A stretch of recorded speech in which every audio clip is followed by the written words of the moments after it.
First off, welcome everyone. We're looking forward to a very exciting evening for those of you who do not know me. My name is Fred Rothenberg. I'm the president of the Pasadena Jewish Temple and Center Men's Club. And we welcome you to this exciting evening.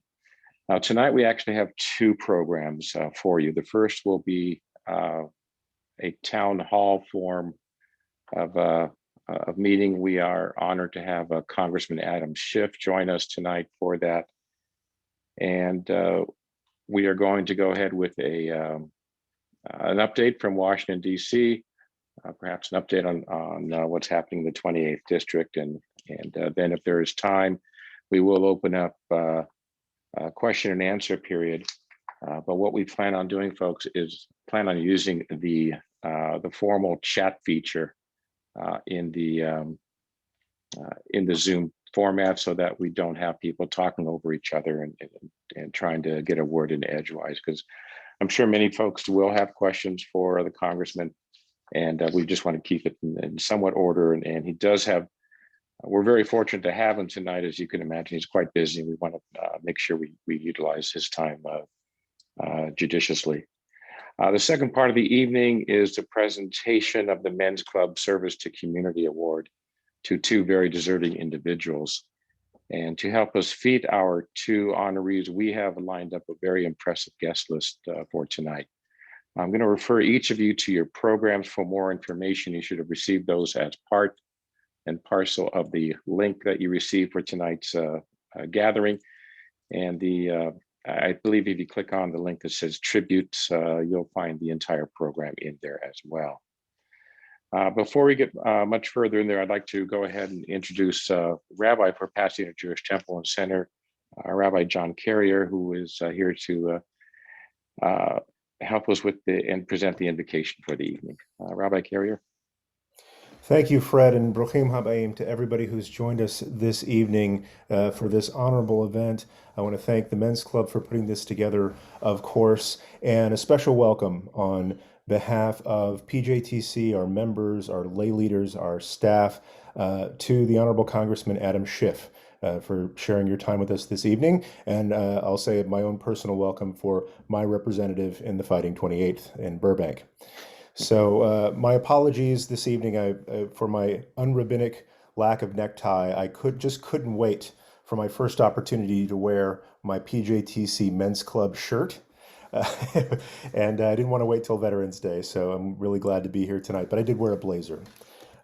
Rabbi Lord Jonathan Sacks of blessed memory once wrote that leadership demands two kinds of courage: the strength to take a risk and the humility to admit when a risk fails.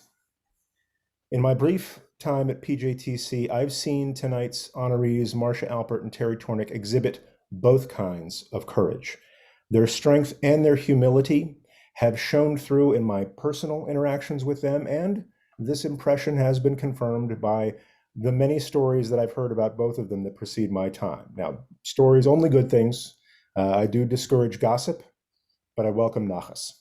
So my invocation tonight is simply this: I pray that the Holy One of Blessings smile upon this evening's event, so that all who witness our honoring of these two leaders may be inspired to imitate their dual courage of strength to do what is scary and humility to learn how we can do better. And let us say, Amen.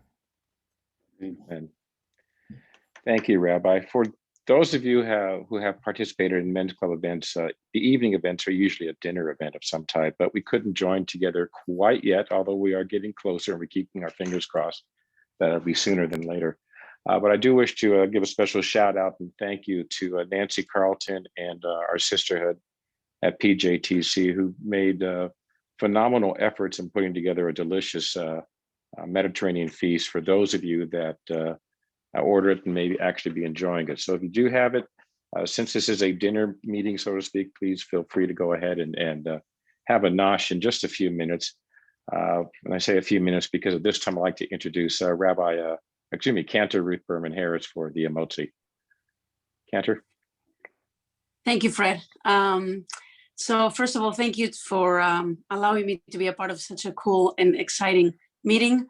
I wore blue, no jacket. I actually don't have a men's top shirt, hint, but I'm looking forward to wearing it the next meeting. In the meantime, I'm not really sure what's your choice of bread. Mine is raisin bread, and I will encourage you to join me in the blessing, whether you're muted or not. Join me in saying the blessing together. So here I go. Baruch atah Adonai Eloheinu melech haolam hamotzi lechem min haaretz. May you all have a wonderful meal and an opportunity to share this incredible program together. Thank you. Thank you, Cantor. I do wish to remind folks we are going to use the chat feature box in Zoom as time allows for question and answers for our first guest tonight. So at this time, I'd like to introduce Congressman Schiff. Congressman is a lawyer and a politician who has served as a U.S. representative since 2001, and I believe he's currently serving in his 11th term.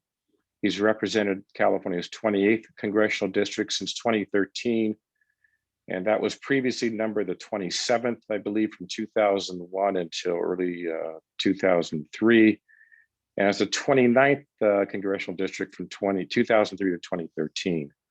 The district has been centered in the San Gabriel Valley, east of Los Angeles, including Pasadena, Glendale, and Burbank.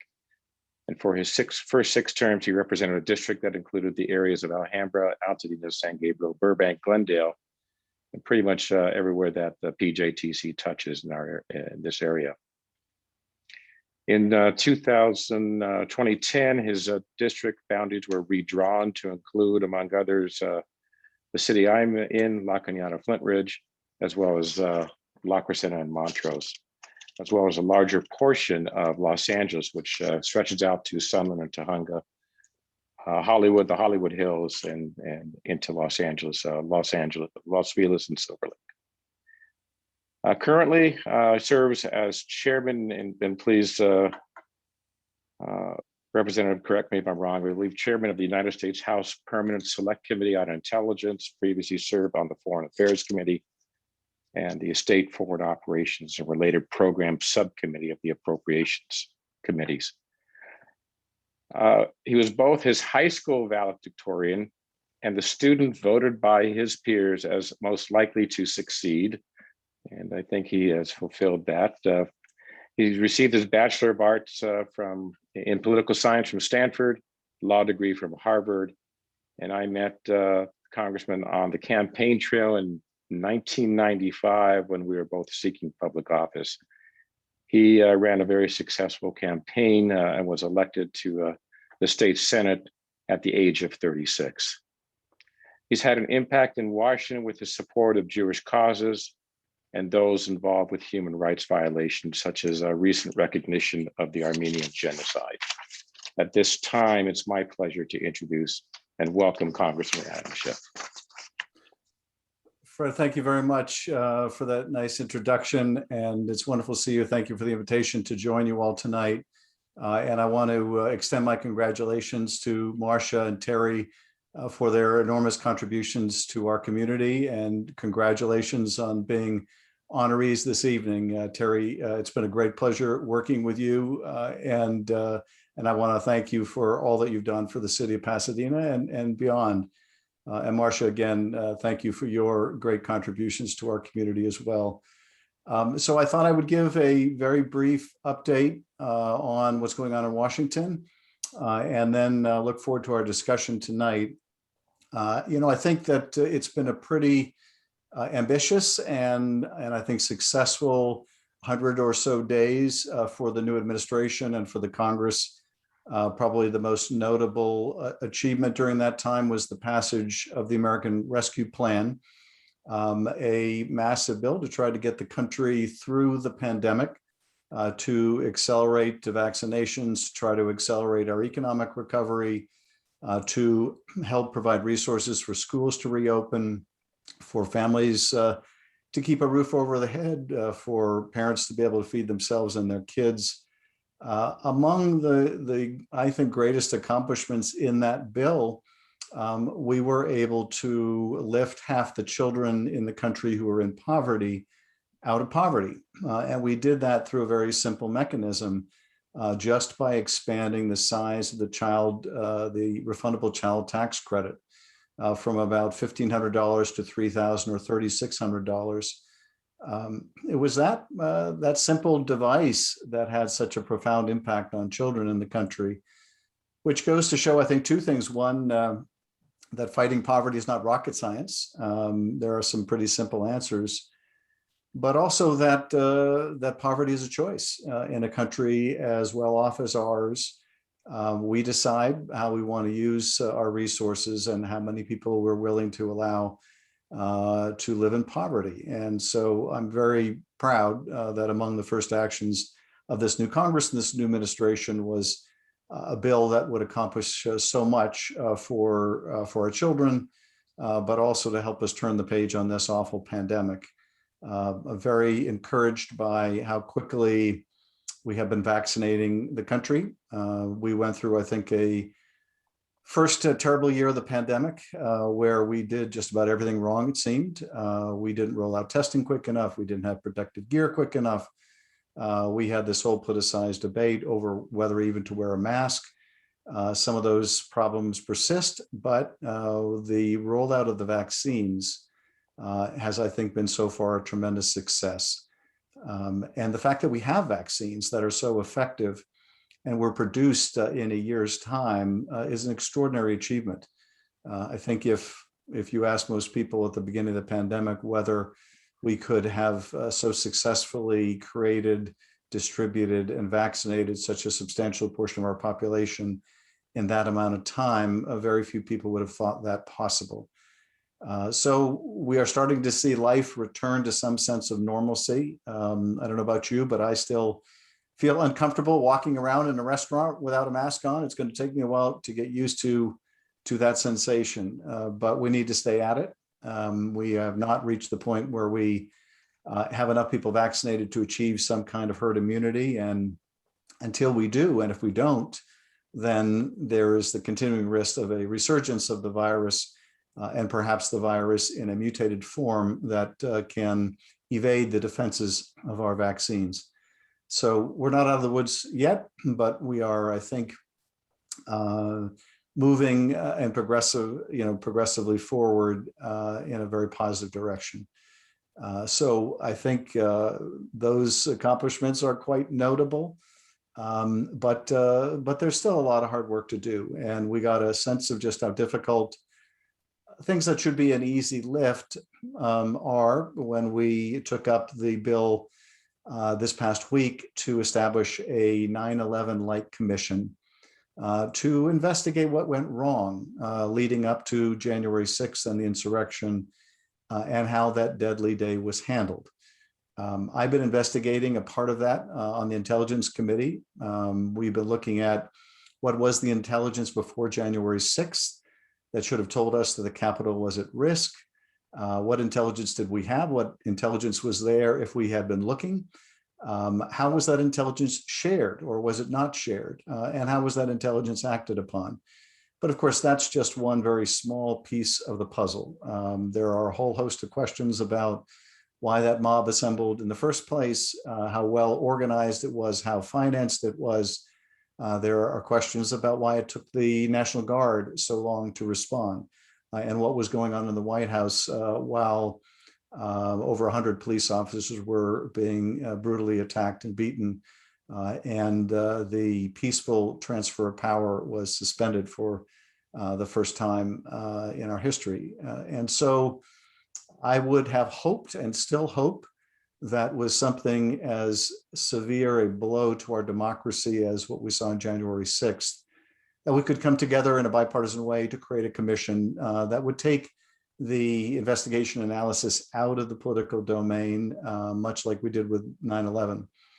And indeed, we were off to a good start. The chair of the Homeland Security Committee, Benny Thompson, and the ranking member, Republican John Katko from New York, reached agreement on a commission, very much like the 9/11 Commission, with an equal number of Democrats and Republicans, 5 each, with a provision which is really, astonishing concession for the majority, that subpoenas would not be issued unless they were bipartisan. And so with that, there were about almost 36 Republicans who supported it in the House, but the rest didn't, under the urging of Kevin McCarthy, the Republican leader. I think for a couple of reasons. One, Donald Trump doesn't want the commission. He believes that the commission will, I think, make findings that are critical of his actions leading up to that, the propagation of the big lie about election fraud, but also potentially his course of conduct on that day. And while I understand that the former president's reluctance, why the Republican leadership, Kevin McCarthy in the House and Mitch McConnell in the Senate would oppose it, is at one level understandable, another inexplicable. At the level of understandable, Donald Trump doesn't want it, and they do what he says.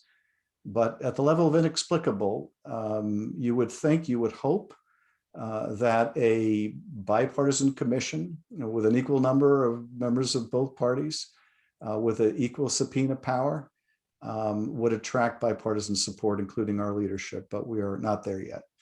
The bill passed the House, it's in the Senate.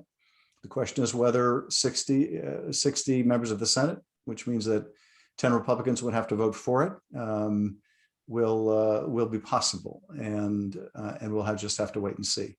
I'm skeptical, I have to say, because we're starting to see some Republicans like Richard Burr, who voted to impeach the president, nonetheless vote against the commission.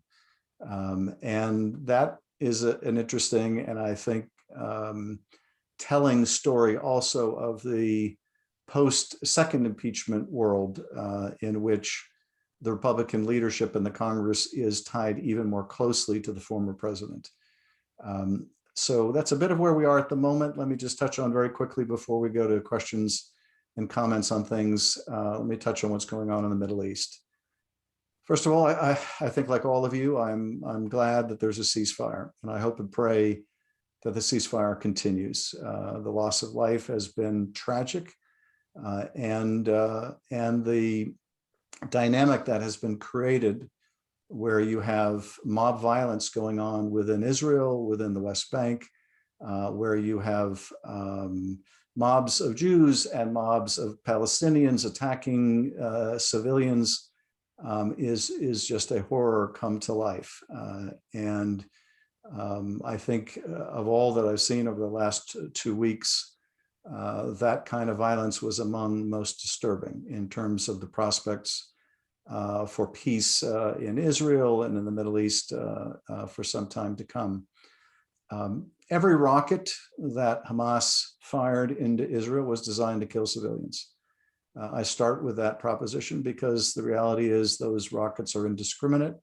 They were fired into civilian areas. They were designed to kill civilians.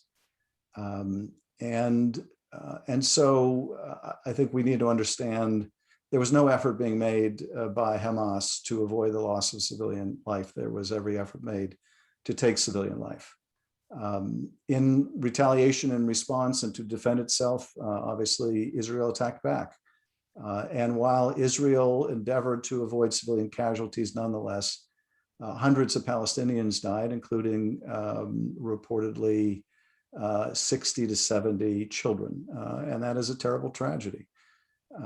And I think what we are facing is a recurrent problem in a unsustainable situation in Gaza and more broadly. And that is, I think, the only solution in the region, the only solution for Israel and the Palestinians are two states living side by side in peace and with respect for each other. In the absence of that, it is hard for me to see a peaceful path forward. And I have to say I'm deeply discouraged and have been deeply discouraged over the last several years as a two-state solution has moved further and further, the prospects of which have moved further and further into the distance. I am hopeful that the new administration will work to try to bring about that two-state solution, because I think at the end of the day, it's the only solution that will preserve Israel as a Jewish state, and the only solution that will give Palestinians the security and the dignity that they also deserve. A gloomy picture from the Middle East, but at least at the moment, the ceasefire is holding. With that, let me turn it back to you, Fred, and I look forward to our discussion tonight. All right, thank you. I just to remind everybody, if you have a question for Representative Schiff, please submit it in the chat box. I have received a few, but I also received a few questions that were submitted before tonight's meeting. So let me get to a couple of those. First question is, how do you see peace happening in the Middle East when Hamas has such a stronghold on Gaza? Well, this is really part of the difficulty. It is very hard to see how you have a peaceful solution as long as Hamas controls Gaza. And the tragedy is that this war will likely strengthen Hamas's hands. Part of what brought about this the conflict, at least the timing of the conflict, was the decision by Abbas, the leader of the Fatah in the West Bank, to postpone Palestinian elections. And the reason why Palestinian parliamentary elections were postponed, presumably, is that Abbas believed that his party would be losing ground to Hamas. But the postponement of that elections meant that Hamas would have a deferred opportunity to seize more power among the Palestinian territories. And I think Hamas believed that firing these rockets, provoking a war with Israel, would strengthen its hand. And I think tragically it may have succeeded in doing that. Hamas doesn't believe in the existence of Israel and has been working to eradicate and wipe Israel off the map. So how do you negotiate with Hamas? And the short answer is you really can't. I do think that it has been a mistake not to try to strengthen the hand of Abbas, the more moderate leadership within the Palestinians. And the failure to make progress towards peace, the failure to try to bring about a two-state solution, has weakened Abbas' hand. I mean, Abbas has certainly, compared to Hamas, advocated for a peaceful resolution and negotiations with Israel. That has not brought the Palestinians success in terms of their aspirations for a homeland. And I think that lack of progress has further strengthened Hamas. So it's very difficult, in answer to the question, it's very difficult to see the path forward. I think the only path that I can see, and it's a hard one, is to try to work towards that two-state solution, to try to show Palestinians that the prospect of achieving that through peaceful negotiation is better than what Hamas is offering. I just don't see any other way. All right, let me get to one of the other questions. One question just popped up a few moments ago. Will you be continuing your support of funding for Israel? Yes, I will. Look, the Iron Dome system that we have worked on with Israel in a joint partnership and we have supported financially saved lots and lots of Israeli lives. By the estimates, I think, of the Israeli government, and I don't know that our estimates are that different, it intercepted probably in excess of 90% of those rockets. If 10% of them got through and killed about a dozen Israelis, then had the other 90% got through, the casualties would have been a multiple higher. And so the system has been very successful in saving Israeli lives. And I certainly support the financial wherewithal to continue that system, and also to continue Israel's qualitative military edge, and both in terms of warding against the threat from Iran and other countries in the region, but also as our ally in the region and as a fellow democracy. But I don't want that to be viewed as an endorsement of all of Israel's policies. So for me, it's not. I don't agree with a lot of the settlement policies, and I certainly don't agree with evicting Palestinians from their homes. What I try to do is I try to separate, frankly, my support or not support for certain Israeli policies with my support for the state of Israel. And my support for the state of Israel is ironclad. And I view the support that we give militarily and financially to the state of Israel to preserve that ally and that democracy as support for the state and not support for the policies of any particular Israeli government. With the rise of anti-Semitism and hate speech actions against the other, what do you foresee Congress being able to try to do to counteract that?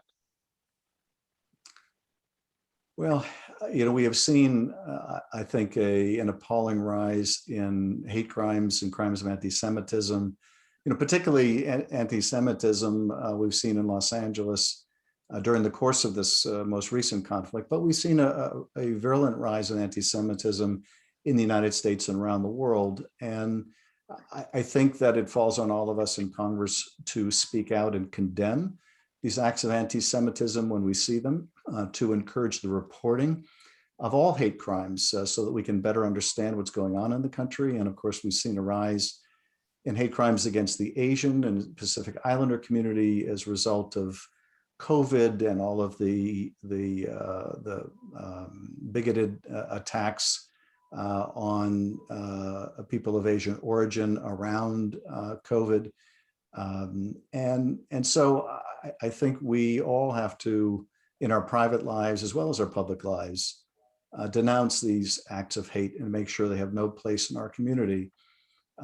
Legislatively, what I've tried to do in the Intelligence Committee within the lane that I occupy is make sure that the FBI and other intelligence elements, for example, within the Department of Homeland Security, are keeping an accurate record of these kind of hate crimes and are reporting to Congress on the trends that we are seeing. And of course, one of the trends that we have been seeing over the last several years has been the rise of white nationalism and white supremacist violence. And it has now become the paramount domestic terrorist threat. And of course, we know this too well from the shooting at the Tree of Life Synagogue and the synagogue in Poway and other acts of deadly anti-Semitic hate. These are ways I think that the government can use its resources to fight this problem. I think really it falls on all of us in our communities to be part of this struggle and to call out anti-Semitism whenever we see it and to push back and condemn it. Question popped up. Iran seems to be very active in assisting Hamas in developing and producing missiles. Is there anything that the United States can do to reduce that impact or their impact?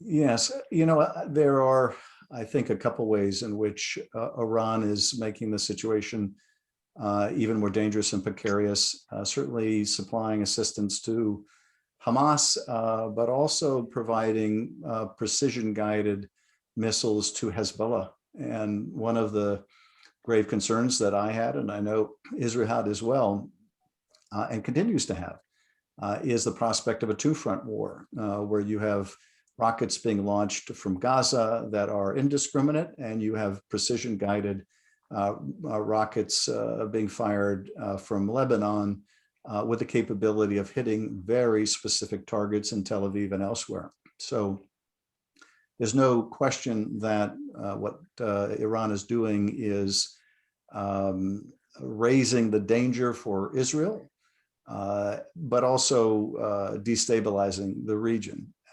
In terms of what the United States can do about it, we have repeatedly sanctioned Iran over its state sponsorship of terror. And one of my hopes, although this is obviously a very difficult challenge for any administration is that as the Biden administration re-engages Iran on the JCPOA, the nuclear agreement, that it will endeavor to expand the agreement and improve upon it, either most likely after getting to agreement, if they are able to on the nuclear portfolio, but expand the agreement to cover other malign activities in the region, like the supply of these projectiles to both Hamas and Hezbollah. Failing to do so, I think the United States needs to do everything it can. I know, have a very strong partnership, because I'm part of it, with Israeli intelligence. So our two intelligence services work closely together to be able to identify what Iran is doing, what they're providing to terrorist groups and other malign actors in the region, so that there can be efforts at interdiction. We are obviously working on technologies like Iron Dome that can help protect our Israeli allies, and also using all the tools that we can, economic, diplomatic, and military, to try to push back and contain Iranian malevolence. That's obviously going to be, I think, a never-ending challenge. But those are some of the mechanisms that we can use to try to help protect Israel from the threat posed by Iran and its proxies. Congressman, when you came before us at PJTC, I'm going to say probably about 6 years ago or so, when I believe you started to head up the Intelligence Committee, you were exceptionally proud of the fact that the committee was comprised of members of both parties, but it was working in a very, very nonpartisan manner to gather what was necessary to protect this country. Is the Intelligence Committee still working in that way? Well, yes and no. I would say that we continued that very nonpartisan modus operandi up until a very specific chapter in our history. And that was the beginning of the Russia investigation. And even more specifically, an event that's known as the Midnight Run. In the beginning of the Trump administration, Devin Nunes and I worked together in a very nonpartisan fashion. Every year we would take up and pass our intelligence authorization bills with overwhelming, if not unanimous, bipartisan support in our committee. But we began that investigation in a bipartisan way. Nunes recognized, as I did, the need to investigate Russia's interference in the 2016 election, and to determine whether American citizens were colluding with the Russians in their interference in that campaign. That bipartisan collaboration lasted, though, only a few weeks. After James Comey testified that the FBI was also investigating links between the Trump campaign and Russia, Nunes went on what's now become known as the Midnight Run, where he went off secretly on his own to the White House and obtained documents that he claimed showed a Obama-era conspiracy against the Trump campaign, and then presented to the public that he'd received them from a whistleblower, and that he had to disclose them to the White House. It turned out it was a complete charade. There was no whistleblower. It was the White House itself that had given him the documents and was using him to launder them. He was forced to step down from the investigation as a result of that act. And that did poison the relations on our committee, not only between Mr. Nunes and myself, but between the Democrats and Republicans. And that difficulty persisted through the rest of the Trump administration. I can tell you, though, that even through the worst of that, we were able to compartmentalize our serious differences on the Russia investigation and still get the intelligence authorization bills done every year. So we did preserve that element of bipartisanship. It's my hope this session, and I think we're off to a decent start, that we can resume some of that comity that we once had. But we were presented for several years with the prospect of essentially participating in a whitewash and calling it progress, or endeavoring to get to the truth, as we did with both Russian investigation and Ukraine, even if we had to do it on our own and without Republican support. Right, and Congressman, I got one more question. I have a lot more questions for you, but you have some representatives that have told me that your schedule is such that we really appreciate the time you're giving us, but we're going to be wrapping it up with the final question that is going to deal with current events today. Do you have a thought or opinion how the United States should react or will react to the downing of the Ryanair flight by the government of Belarus, and what further actions can or should be taken against the Russians and the Belarus? I do, and I issued a statement on this today. Several years ago, I think probably 15 to 20 years ago, I formed a bipartisan, bicameral caucus on freedom of the press. And my partner was a Republican member of my class named Mike Pence. He had a background in journalism, and we both had an interest in freedom of speech, something that would become an issue when he became the vice president. But nonetheless, I have always taken a strong interest in preservation of freedom of the press at home and around the world, and was proud to introduce legislation named after Daniel Pearl to require the State Department to annually report on the persecution and murder of journalists, and name and shame countries that were responsible for abusive practices. That Ryanair flight that you mentioned, in case there are folks in the club who aren't aware of what happened, the Ryanair flight was forced to land because the Belarusian government wanted to seize a journalist on the plane who had been doing investigative work of corruption in Belarus, and imprison that journalist. And it shows you the length to which some states will go to censor and punish members of the press. So, we don't have much of a relationship with Belarus, and Belarus is very much under the thumb of the Russians. But nonetheless, I think we need to raise the profile of what Belarus is doing. The fact that so many tens of thousands, if not hundreds of thousands of people have been taken to the streets to protest fraudulent elections in Belarus. America needs to stand up and defend people who are aspiring for their own democracies, for their own right to choose their representatives, and for the press that cover those activities. So I think that we can use and must use the bully pulpit that we have as the most powerful nation on earth. And I'm glad to see that with the Biden administration, the issue of human rights and press freedom is once again a front burner issue. We've come a long way from the presidency in which the press was called the enemy of the people to once again championing the freedom of the press around the world. And I think right now we need to do that when it comes to Belarus. Well, Congressman, I want to take this opportunity to thank you on behalf of the PJTC Men's Club, the entire community that you represent. I'm going to ask our Zoom coordinators if they could remove the spotlight for a moment, and if you folks could perhaps go on gallery.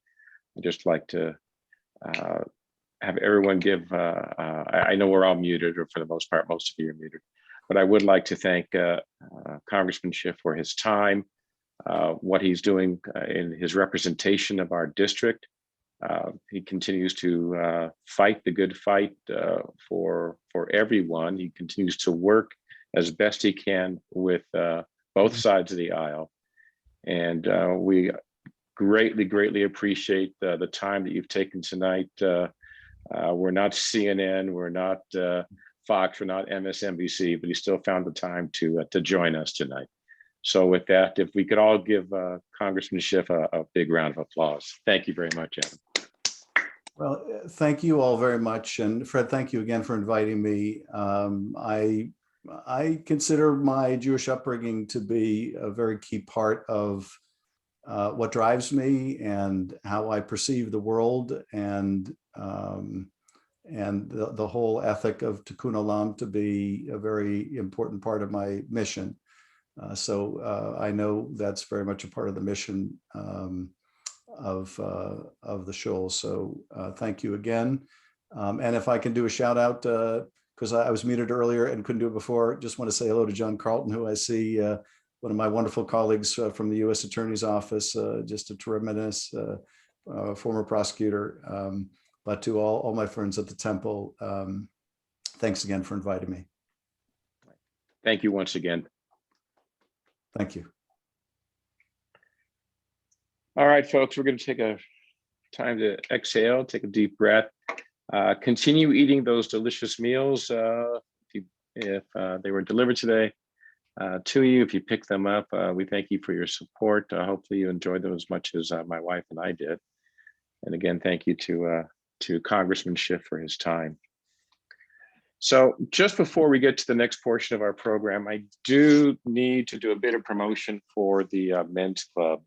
And as you can see by the program, we raise money to support the Jewish youth programs in our community, not necessarily those only aligned with PJTC. This past year, we also did our small part to support the entire community by waiving our membership dues for 2020 through 2021. We don't have a large dues or large memberships, but we felt that whatever we could do to help out during a very difficult year, we were going to do so. And thanks to some very generous community members, we were still able to continue to support all of our youth organizations in the same, and in some cases, greater amounts than we have been in past years. And we want to continue to be able to do this, so we jumped on the Zoom bandwagon. We increased our programming threefold to entertain and engage as many folks as we could. But for 2021 and 2022, starting July 1, we are moving back to a modest dues format so that we can continue to financially support all the kids and the schools in the same or hopefully greater amounts. I see many of you that have joined us on a lot of our programs this year, from the comedy night to the airplane pilot and so forth. If you've liked the programs and believe that our youth are truly our future, we're going to ask that you please consider joining the Men's Club. We have different levels of memberships, and this year, to further support our youth organizations, we've asked that, or we're offering to anyone that has a child or children in either B'nai Simcha, Louis B. Silver Religious School, Kadima, or USY, the membership for the family member will be $36, which is a reduction from our normal membership structure. You'll be able to find, and I know you all want to rush off and join right away, but we do have a little bit of a program we have to go to. But when you get a chance, go to pjtc.net, click on community, and you'll see Men's Club there and give you the opportunity to join. And we're looking forward to seeing you both, hopefully not much longer on Zoom, more often on in person, but I think Zoom is probably going to be here to stay, and many of our programs are going to be broadcast both ways, both live and over Zoom, so we can reach friends all over the country, which we now have. So it's now time to move on to the second part of our program, and the reason we've come together tonight, and that's our Service to Community Awards. Men's Club gave great thought to the naming of this award, since there are so many folks deserving of recognition. A community service award typically recognizes those who have volunteered hours, days, weeks, months, and years to various community organizations, which tells you much about our first recipient, Marcia Alper. But Men's Club also understands that there are many others who might receive some compensation for their service, but nonetheless devote time and efforts far beyond the compensation. And that is who we are recognizing tonight as our second recipient, Terry Tornick. So at this time, I'd like to ask the president of the Jewish Federation of the San Gabriel and Pomona Valleys, John Carl, to introduce our first awardee, Marcia Alper. Thanks, Fred. Anyone who has had even the briefest of conversations with Marcia does not have to be told that she isn't from around these parts. Although she left the Mattapan section of Boston many decades ago, she did not leave everything behind. Her distinctive and very charming accent is her calling card, but it is only one of the many unique qualities that have set Marcia apart since her arrival in Pasadena with her husband Mickey, of blessed memory, back in 1958. After a brief interlude in Washington, D.C., she and Mickey returned to Pasadena in 1964 and joined PJTC. And from that day to this, Marcia has been an indispensable member of the Jewish community here at PJTC, throughout our region and beyond. I won't repeat all the details of Marcia's biography, which she has summarized in the program, and it would take all night and into the morning to list everything she's done during her decades of service to our community. But I would bet there is no volunteer position at PJTC that Marcia has not filled at one time or another. And as she says, she's made a habit of being the first woman to do many of these things. She's been a member of the PJTC Sisterhood almost from the beginning of her time here, including as the Sisterhood president and helping with numberless temple events. Marcia served on the Ritual Committee for many years, including as vice president of Ritual Affairs on the PJTC board. She was the first woman Torah reader at PJTC and has continued to read Torah at services for 34 years. Marcia has served in almost every capacity as an officer and member of the PJTC board, and most significantly, she was the first woman president of the temple.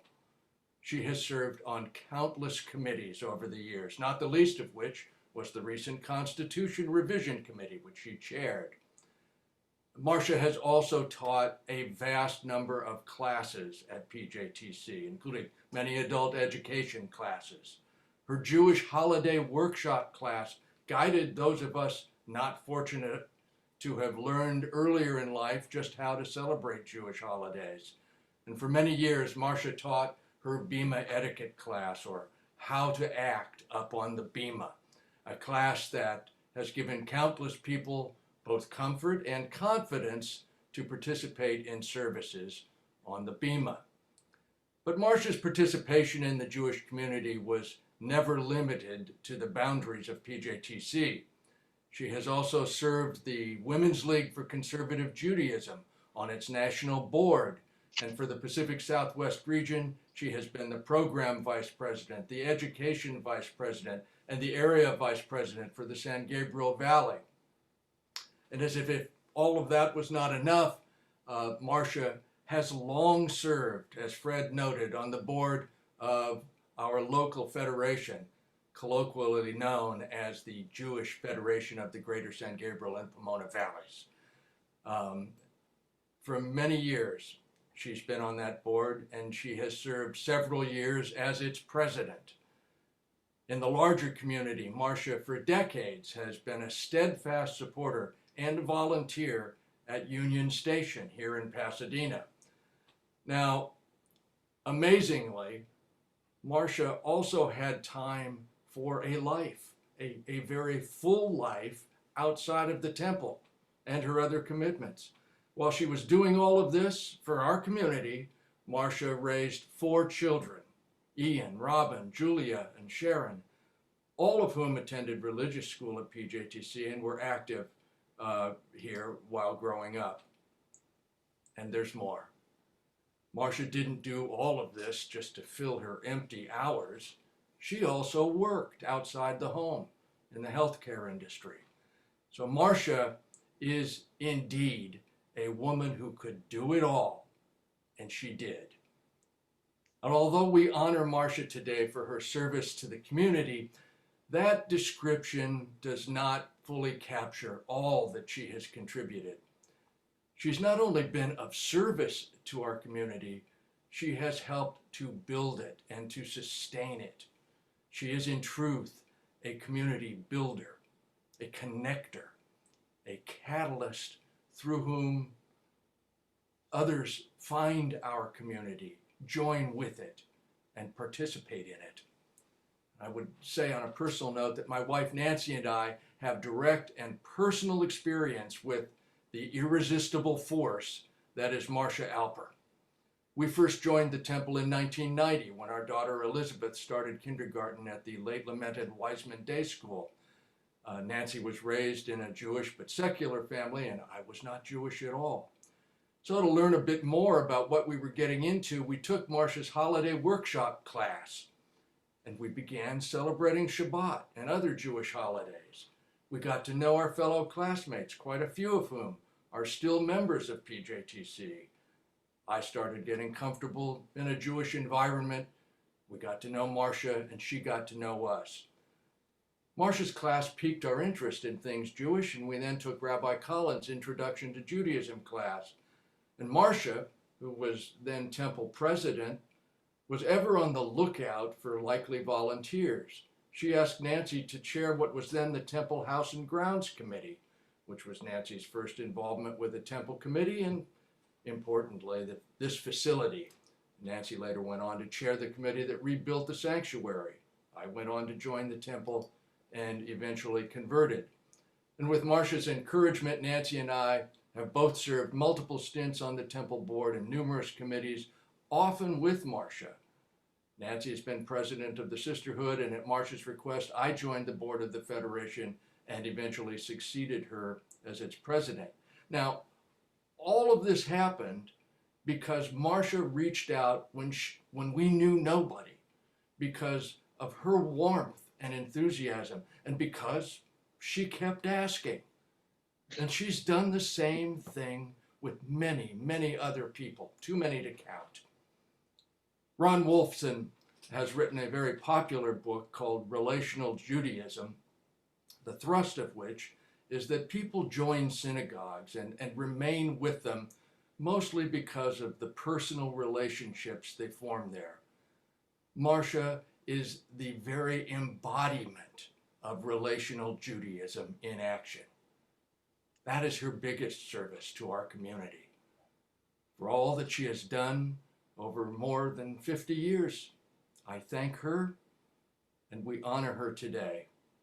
And I give you my friend and mentor, Marcia Alper.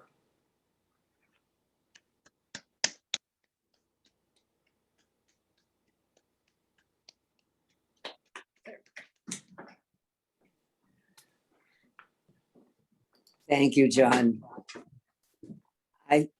There's a saying, and I've quoted this before many times, when you volunteer, you get more than you give. And I have found that to be so true over these many years. And what I got, and I wrote this in my other bio, is I got family. Nikki and I both had almost no family out here. And yet at Robin's bat mitzvah, as I wrote down in one of the bios, I counted 19 people who could be called family out of 200 guests, and you filled the rest of the roles. So we have really gotten a lot out of it, and much more than we could ever have expected. So I thank you very much for this. I'm very touched by this award.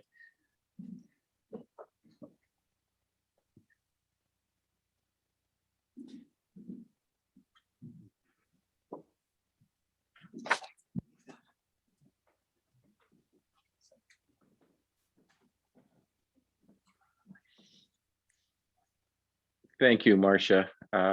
we are so grateful to know you, John. Thank you for that wonderful introduction. For those folks that don't know who, everyone knows who Marcia is. That's sort of silly for me to even start off that way. But I just want to thank and congratulate you, Marcia, and Men's Club. Don't let the name fool anybody. We may be Men's Club. Our bylaws allow anyone to join, and we couldn't have been more thrilled to honor Marcia tonight as a recipient of this award. So Marcia, thank you once again. Thank you, Fred, and the Men's Club, and all of you who come out tonight. I really appreciate it. All right, thank you. At this time, I'd like to turn the matter over, or the program over, to Jack Singer. Jack is the Vice President of Programs for Men's Club. He's been our driving force during this pandemic year with our programming, and especially in tonight's program. And Jack has the honor of introducing our next honoree. Thank you, Fred. It is my great pleasure to introduce our second honoree tonight, Terry Tornin. I first met Terry when our children attended religious school at PJTC almost 40 years ago. And since then, our families have celebrated many special occasions together. But this moment really stands out because it represents a recognition of Terry's lifelong dedication to serving the communities he's been part of. His dedication to service started in high school in New York, where he served as president of the New York City Student Council.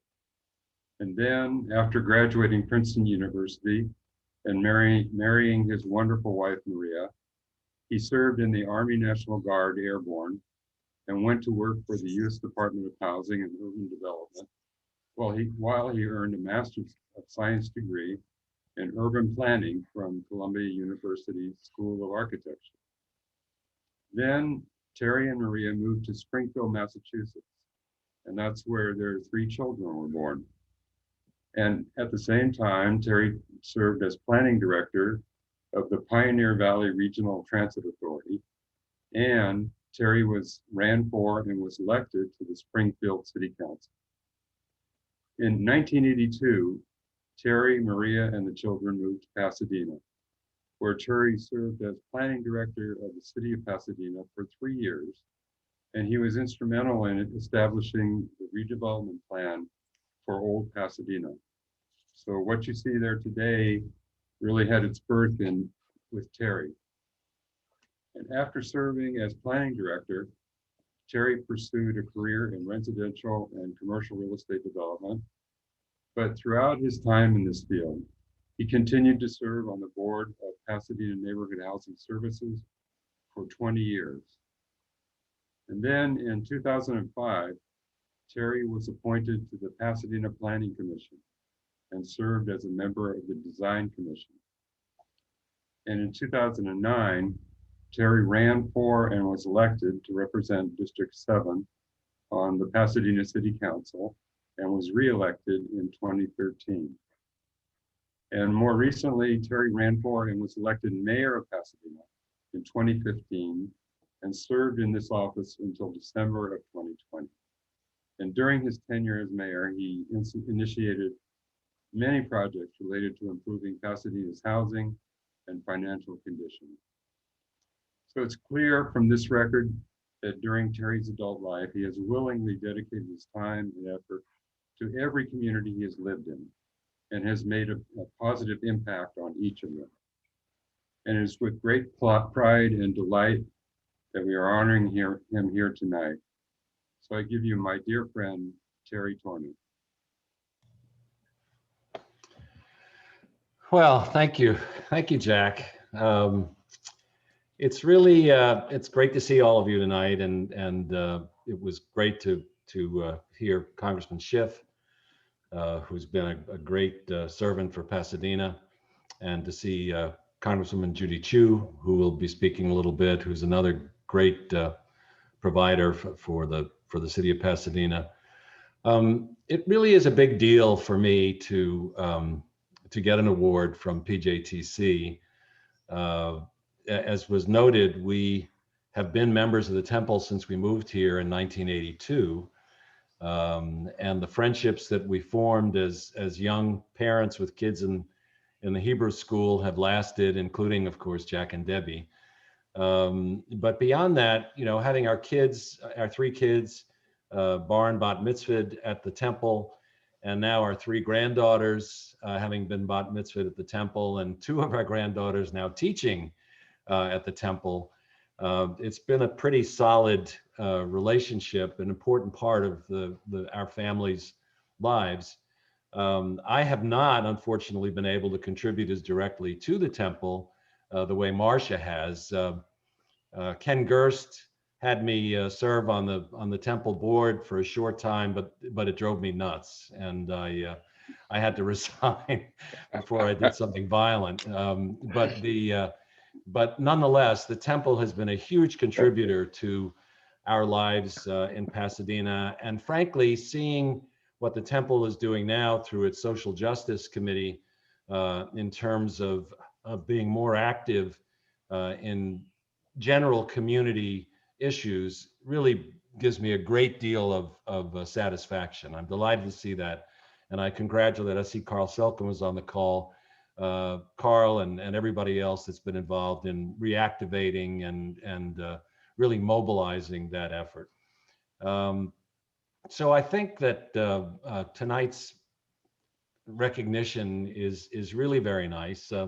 Adam made reference to Tikkun Olam. I learned about Tikkun Olam at the Yeshiva Flatbush, where I went, K through 8 back in Brooklyn. And from my parents, my parents always taught me that everyone's life is like a 3-legged stool, and each leg has to be strong, and it's family, work, and public service to the community. And the lesson I learned was that as long as each of those legs is strong, you can have a great life, and that's been the case for me. And in a non-Jewish context, I'll tell you that Princeton, which is known as being kind of an elite school, really, at least when I was there, imbued a very strong ethic on all of the undergraduates about how important it was for those of us that had the privilege to get a first-rate education to somehow give back to the community as best we could. And I really took that lesson to heart. So while I went back and forth in my work career between the public and the private sector, I really feel that the most satisfaction that I got is what my colleague here, Marcia, had to say, and that is that you do get more always when you volunteer, and you get more than what you put in. And I think that's so true and so meaningful, and it's been kind of a touchstone for my life. I had the honor to serve as mayor of Pasadena for nearly 6 years, and I served for 6 years on the city council before that, and felt that I had some success in making a positive contribution to the community, particularly on financial issues and environmental issues. But really what I think I'm proudest of in retrospect is some of the progress we made in terms of human issues. The support that we mustered, the unprecedented support for our public school system, being early adopters in terms of the $15 minimum wage, the emerging police reform that I think we got started last year. And really, as mayor, one of the greatest things that I was able to do was to support all the nonprofits in town. Pasadena has 1,100 nonprofits, and Maria and I went to every fundraiser and every conceivable event because it's important that people understand what an incredible contribution nonprofits make to the health of our community. And it's really what sets Pasadena apart. And one of the things I tried to do when I got into the public schools, which I tried to do every 2 weeks, was to urge the kids to find some cause that they really believed in, whether it was environmental or historic preservation or youth sports. Didn't matter almost what the issue was. as long as they got engaged and volunteered and learned what contribution they could make. And so now that the voters had decided to change my status, it won't change my my concept of continuing to try to find ways to serve the community. Pasadena has been really a tremendous place for raising our family. When we moved here, our kids were 3, 6, and 9. And so they've grown up here. This has been their home. And of course, Joshua continues to live in Pasadena and teaches at Marshall. So he's fully committed to this community. And so any way that we can give back, I intend to continue doing. And really, my message to anyone who's listening, and many of you don't need me to give you this message because you've established it in your lives, is to echo again what Marcia Alper had to say. And that is that whatever way you can volunteer and contribute to the community, whether it's in terms of volunteer hours or philanthropy or influence or however you can bring that to bear, there's a tremendous payoff. And as an individual, it enriches your life and your family. And so I'm grateful to PJTC. Thank you to Jack for such a nice introduction. Mostly thank you to Maria for tolerating me, particularly now that I'm home more. And thank you very much. And I'm really very touched by receiving this award. Thank you.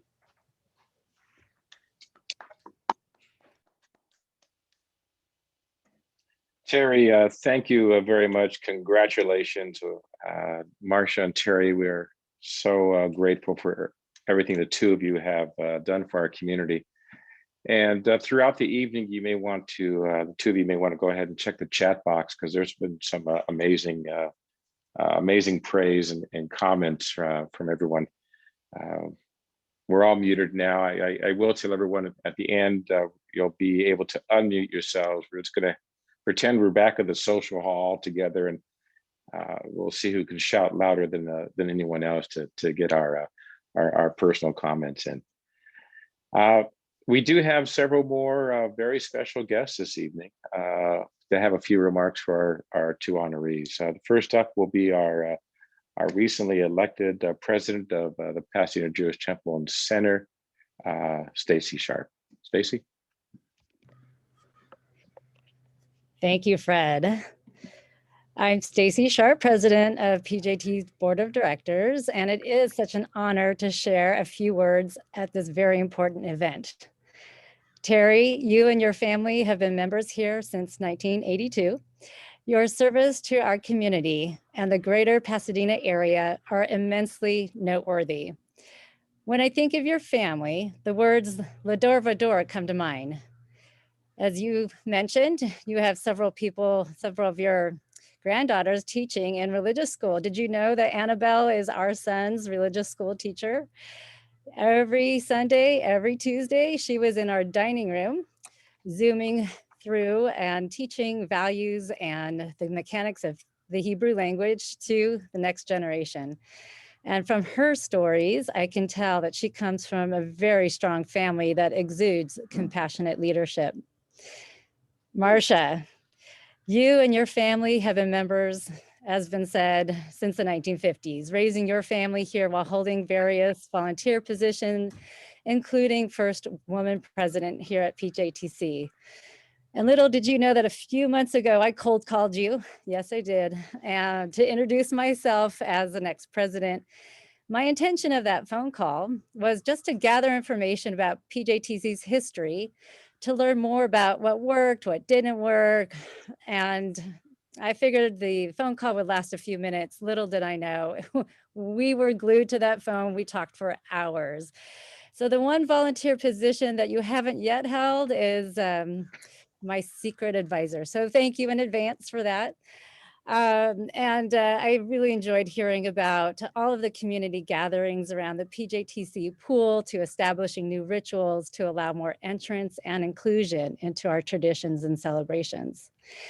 You both made Pasadena Jewish Temple and Center central to your family, Terry, as you've celebrated 6th B'nai Mitzvah here. Marcia, as you said at the end of tonight's program, I just had come from a night of staying with my sister who was dying at the City of Hope. I sat by her bed alone, but knowing I could call any one of us in our community of people and ask for a company, for a hand to hold, and know that I wouldn't be alone for long. Community is a give-take relationship, and you both gave compassionately, and tonight we recognize your contributions. Coretta Scott King states, the greatness of community is most accurately measured by the compassionate actions of its members. And this compassion is what brought you here and what you continue to bring here.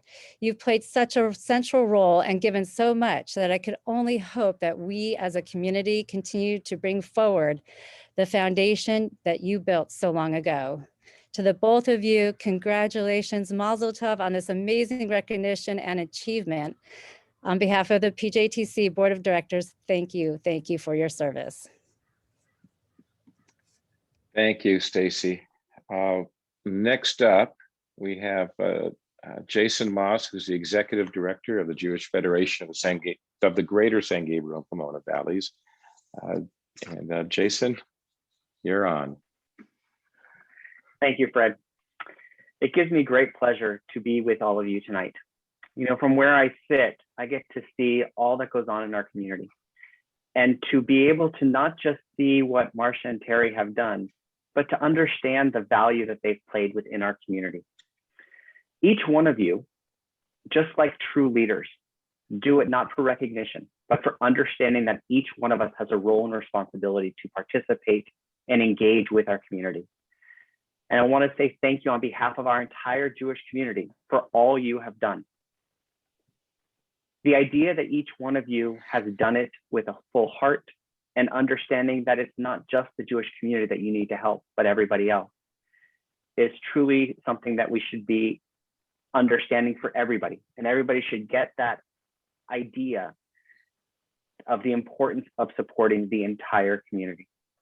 So on behalf of the Jewish Federation, I have a couple certificates that will be mailed to you in tomorrow's mail, but I wanted to read each one of them because I think they have a quote from our tradition that is important for everybody to understand.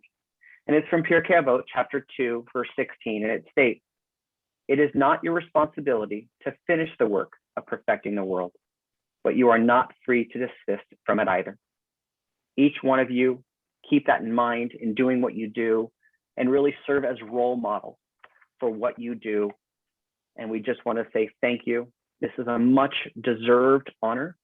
And just as I said at the beginning, you did not do it for the honor. You did it for the understanding and responsibility of what it means to be a member of the community.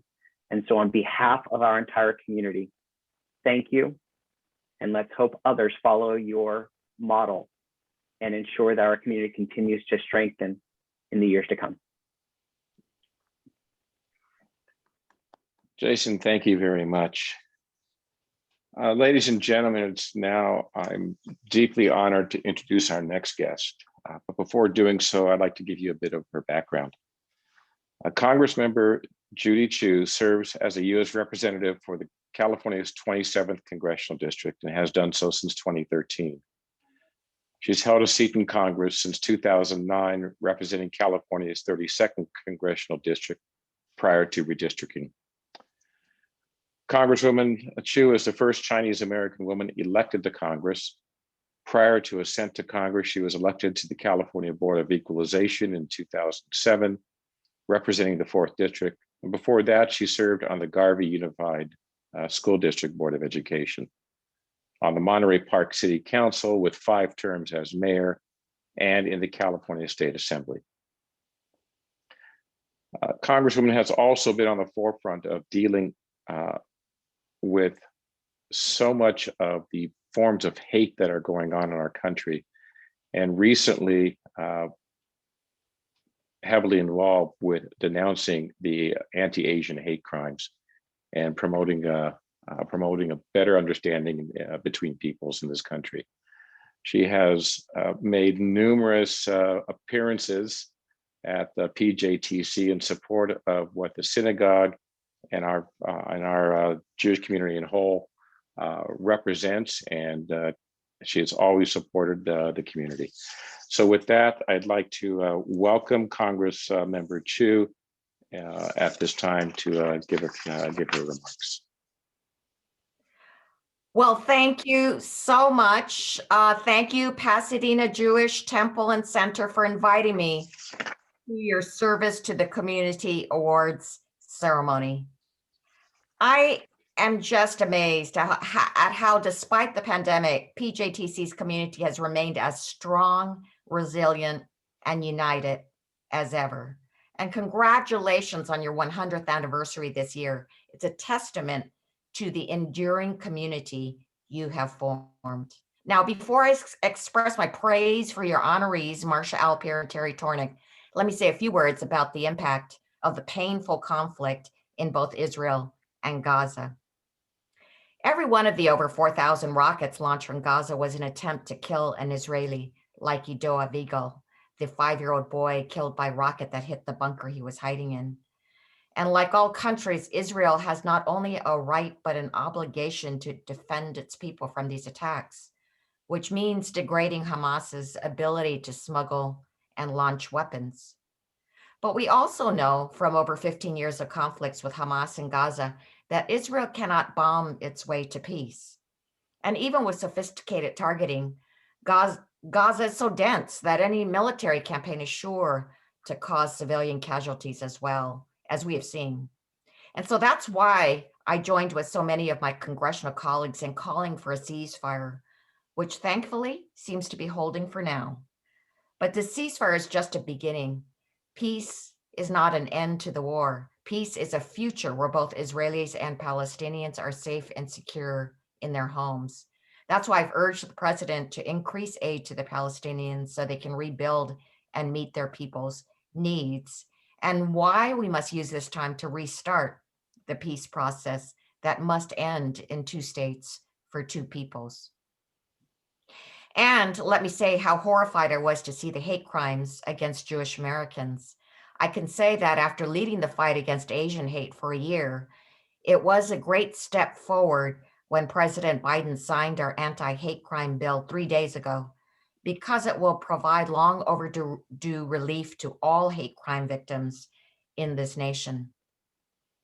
And now, let me recognize the incredible service by today's honorees, and I do have certificates for each of you. Today is truly special because this is actually the first year that the Men's Club is giving out the service to the Community Award. And it just shows that you value those who've devoted their lives to others. And it's clear that today's honorees embody those ideals. Tonight's first recipient, Marsha Alper, has been a dedicated member of the temple for over 5 decades. After attending her first service many years ago, Marsha felt immediately welcomed by the temple's community and has been such a valued member ever since. She's tirelessly served the PJTC community and has broken so many barriers doing so, being the first woman to serve as the vice president of the temple's Ritual Affairs Committee, the first woman to be a regular Torah reader at the temple, teaching adult ed classes, many of which she created, such as Jewish aerobics, and then becoming the first woman president of the temple. Marsha's commitment to PJTC is clear, and I'm so amazed at her devotion to her community. Tonight's second recipient is a good friend, the former mayor of Pasadena, Terry Tornick. I was so honored to work with him, and when he was mayor, I could see just how conscientious and dedicated he was to the city of Pasadena. But in all aspects of his life, from his military service in the National Guard to his civic service in local government, we can see that Terry truly embodies the spirit of this award. In addition to being such an active member with the temple since 1982, Terry so greatly served the city of Pasadena. From his tenure as planning director to city council member and then to mayor, Terry has demonstrated his commitment to improving this city. In fact, many of the things we've come to enjoy were projects and initiatives advanced by Terry, such as the redevelopment of Old Town Pasadena. And as mayor, Terry was so deeply involved in a variety of issues, including making sure that Pasadena was financially stable, that the issue of affordable housing was addressed, and also spearheading the One Arroyo initiative to help protect and preserve the Arroyo Seco. Through his commitment to civil and civic service, Terry has positively impacted so many aspects of the Pasadena community. Both Marcia and Terry are truly remarkable first recipients of this award, setting such a great example for future honorees. In their own unique capacities, both Marcia and Terry have demonstrated a willingness to put the needs of their community before their own. So congratulations to both Marcia Alper and Terry Tornick for your well-deserved Service to the Community Award.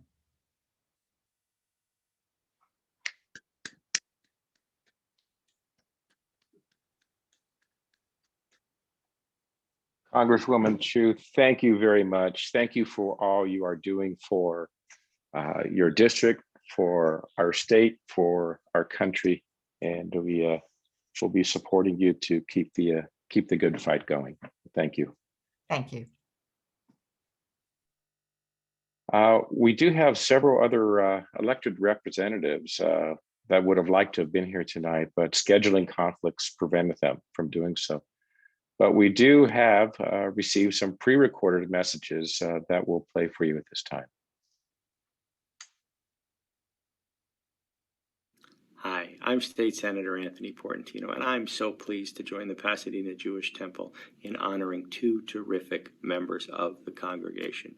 Marcia Alper, not only was she the first woman president of the temple, but she was the first woman president of the Jewish Federation of the Pasadena and San Gabriel Valley.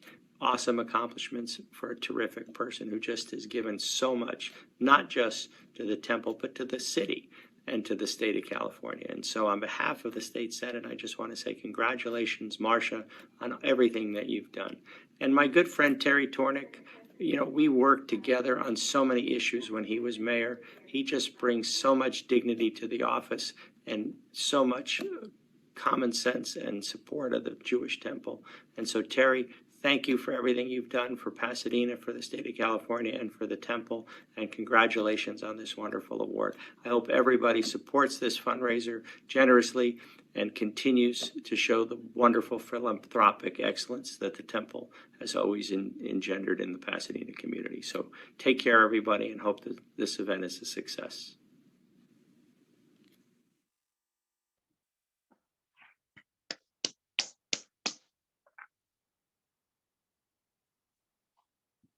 And I believe we have others.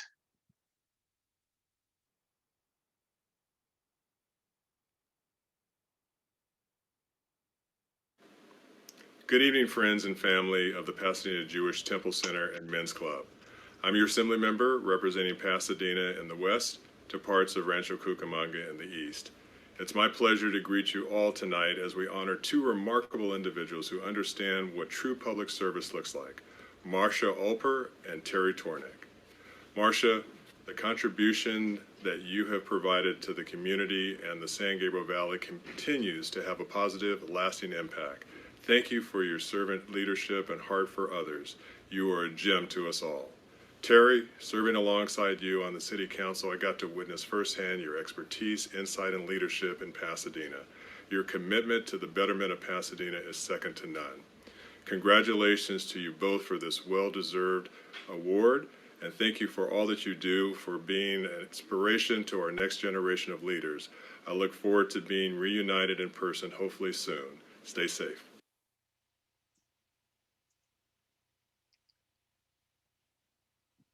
Thank you to State Assembly Member Chris Holden for that message.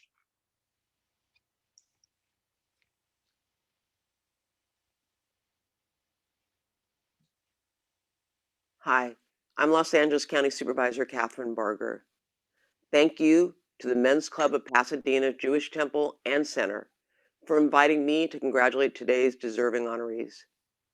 The Service to the Community Awards present a wonderful opportunity to highlight community members who have made a lasting impact. Their selfless service will continue to have a ripple effect for years to come. Congratulations to Marcia Alper. Your role as the first woman to become president of the synagogue will pave the way for women and girls in generations to come. As a member of the historic first all-women Board of Supervisors, I am always encouraged to see women in our communities who have stepped up to lead. Marcia, your tenacity and leadership are an inspiration to many. And congratulations to Terry Tornick. For years, I've seen your dedication to make Pasadena a better place. Thank you for your commitment both in office and as a member of the community, especially in your support of the most vulnerable. I wish you both the very best and extend my sincere congratulations for this well-deserved honor. I look forward to continuing to see all the incredible work by this vibrant, generous group.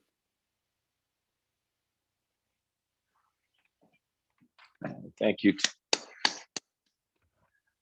At this time, I'd like to reintroduce or call Jack Singer back up. Jack's got a couple of certificates as well as the final set of awards for the evening. Jack. Thanks, Fred. We have received some certificates that we'd like to present to Marcia and Terry. The first one is from Senator Portantino. See if you can look at it here. And it reads as follows. Marcia Alper and Terry, you both have certificates. So this is what it says. Men's Club of the Pasadena Jewish Temple and Center, on behalf of the California State Senate, I join the Men's Club of the Pasadena Jewish Temple and Center in thanking you for your outstanding contribution to the entire Pasadena community. This recognition is a direct reflection of your dedication and unwavering support to the Pasadena Jewish Temple and Center.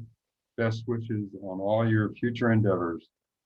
Pasadena, California, May 16, 2021. Anthony J. Portantino, Senator, 25th District.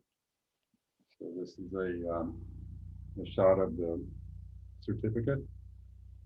So I have one of those for each of you. And then on behalf of the Men's Club, we're also going to be presenting you with plaques, and they read as follows. Pasadena Jewish Temple and Center Men's Club Service to the Community Award, presented to Marcia Alper and Terry Tornick in appreciation for their selfless dedication to serving our community. May 23rd, 2021. So you'll each be getting a plaque for that all from the Men's Club. Thank you, Jack. Folks, that's just about the end of the program. Before we sign off, though, I do want to remind you that if you'd like to start in a moment or so to unmute yourselves, our Zoom coordinators will give you that ability. You can stay on and chat a little bit. I want to thank, first off, all of our esteemed guest speakers tonight. Jason Moss from the Jewish Federation, just as an example that Men's Club does not just belong to PJTC, but we're here for the entire community. To all of our esteemed elected officials who beautifully feeded our honorees, and to each of you for joining us tonight. To Sisterhood once again and their president, Nancy Carlton, for the meal preparation. And to all of you for your continued support of Men's Club through your membership and your participation in our programs. It somewhat confirms that the work we are doing for the toddlers, the children and teens in our community is important to our collective future. We appreciate your support. I am going to take John Carlton's words to heart when he was saying that Marcia's motto was just keep on asking. So folks, I'm just going to keep asking. Join Men's Club, participate in our groups, and you can see we keep things on a pretty tight schedule, including our own board meetings, which we somewhat limited to about 60 minutes once a month. So please join us at those. Just so you know, our next event and the final event of the fiscal year will be on the morning of June 27. That is our annual meeting where you'll get a chance to meet the proposed officers and the slate of officers for 2021-22. Our membership will be voting on that slate of officers. We will be hearing from PJTC President Stacy Sharp as our guest speaker that evening, as she shares her vision of where PJTC is presently and where she feels or would like it to go to.